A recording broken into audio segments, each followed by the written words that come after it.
po, again, located yan sa Mabolo, Naik, Cavite. Merong 16.46 hectares at 1,395 units. So this is under Cumberland Development Corporation. So pag tinanong po kayo ng buyer nyo, ay ma'am, si Maple Tree Residences po ba? O sir, si Maple Tree Residences po ba? Sino ang nag-develop? Ano po? So sino nga po? Cumberland Development Corporation. Ano po?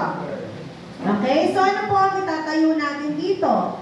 Ang mga itatayo po natin sa Maple Tree ay duplex 50, single attached 50, duplex 45.5, at single attached 45.5. So, 4 na house models po ang itatayo natin sa Maple Tree Residences. So, makikita nyo po, dito po sa gate, ito po yung entrance gate natin, makikita din po dito sa gilid yung ating pong mga model houses. So may model house na po tayo sa Maple Tree na dress up at meron din pong bear type. So nandito lang po yan sa may entrance.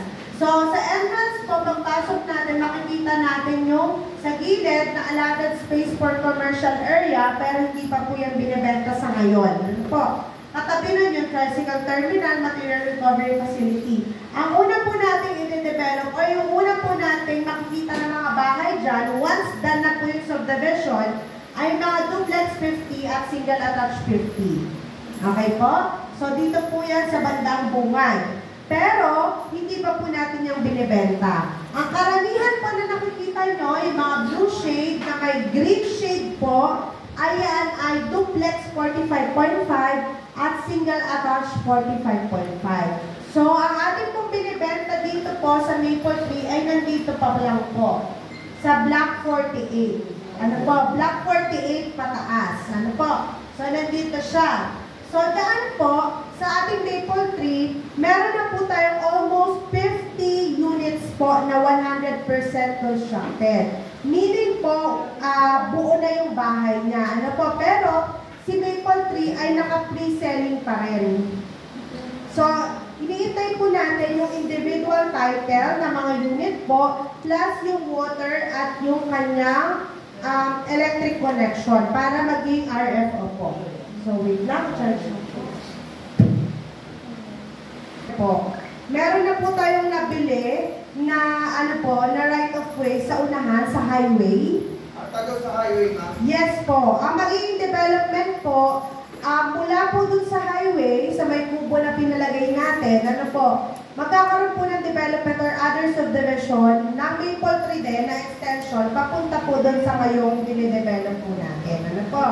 So, malaki pa po ang ating pong Maple Tree. May mga extensions pa po siya at malawak pa po yung project po natin. So, ito lang po yung initial natin na inopen sa ngayon. Yung bandang nasa likuran. So, parang ang magiging way po niyan, pass through, mula dun sa right of way sa unahan, nandito po ang magiging daan niyan sa bandang dito po. Bali, hindi na dadaanan yung maliit na daan yun, ma'am. Soon po, hindi na siya magiging daanan. Kasi po, merong i-develop tayo dun po sa right of way na subdivision na mas malaking kalsada po na dun na dadaan itong Maple Tree Residences po natin. Okay, so unahin po natin, moving on po sa ating po house model. So ito po, first house model na ipapakita ko ay ito po ay hindi pa natin binibenta. Yan po yung mga nasa unahan, nasa may entrance. Yan po yung duplex 50 at single attached 50.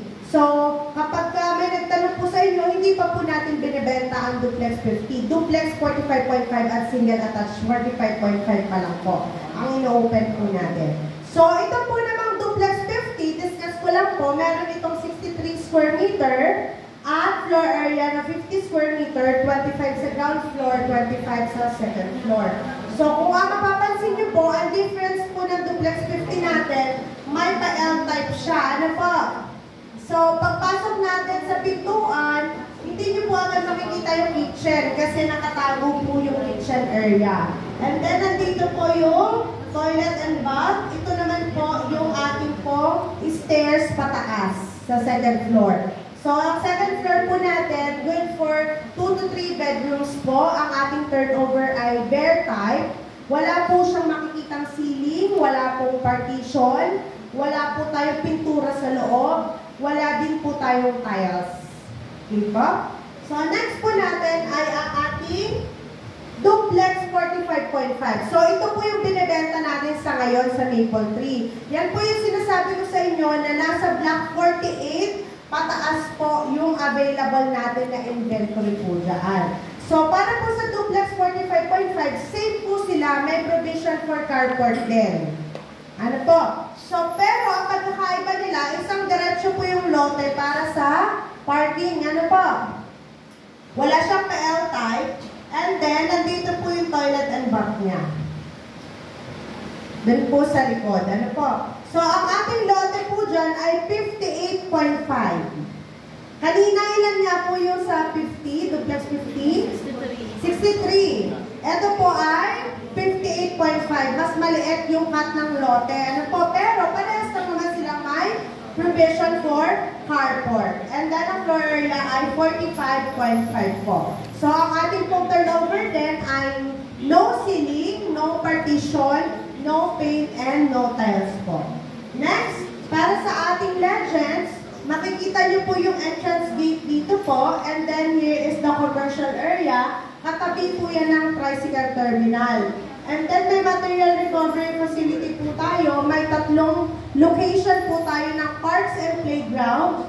And then, meron po tayo community facility o yung tinatawag po natin multi-purpose hall. And then, meron po tayong water facility. Ang provider natin ay si Naik Water. Para sa mga nagtatanong po, minsan tinatanong ng buyer yan, sino bang provider ng subdivision? Si Paragon po, si Good Hands. Ano po? Si Maple Tree, si Naik Water. Okay, para po sa sample computation, ayan, nagkakahalaga po ng 1.8. Ang ating po natin yung TCP, ilalas natin yung discount. Yung matitira po will be our discounted TCP. So, sa discounted TCP, ilalas pa po natin yung reservation fee na 15,000. Ang matitira po will be our new TCP. So, sa new TCP po, tatanungin kayo ni buyer, magkano ba ang down payment kapag in-house financing? Ano po? Ilang percent ba yun? 30% po. So, 30% ng 1.7 ay 512,000. Payable po yun ng 23 months. So, ang monthly ng buyer ay 22,000. Kapag nabayaran niya na po yung first down payment na 30%, walang interest, kukunin po natin yung 70%. May interest na po yan. Kapag ang pinili ng buyer ay 5 years to pay niya babayaran yung bahay, ang interest rate po ay 12%. I-multiply lang po natin sa factor rate. At kapag ang pinili po ng buyer ay 10 years to pay, maximum natin yan kay, ano po, kay in-house financing, 17% po ang interest rate niyan. So, i-multiply po natin yung 1.1 to factor rate po. Okay, nakakasunod po? Naiintindihan po ba? Alright, so that's our sample computation for Maple Tree Residences. Again, magkano nga po ang TCP ng duplex inner? 1.7. Magkano po ang discount? 100,000. So, yan po ang ating buyer's promo. We have our 100,000 TCP discount plus free electric connection fee, garbage fee, and street lights good for 1 year upon take-out po yan. Kapag na-take out na si buyer, makaka-receive siya, of course, na take-out letter kay Pag-ibig. Ano po? That's the time na pwede na siya mag-apply ng move-in. So, kapag mag-a-apply po siya ng move-in or titira na siya sa bahay niya, may move-in fees po. Pero, ang sinasagot ni IPEC ay electric connection fee, garbage fee, and street lights po good for 1 year. So, yung iba na lang po na mga particulars doon sa move-in fee ang babayaran niya. Ano po? Makakalas na po siya. Okay? So, that's our Maple Tree Residences project. So, ito po ay may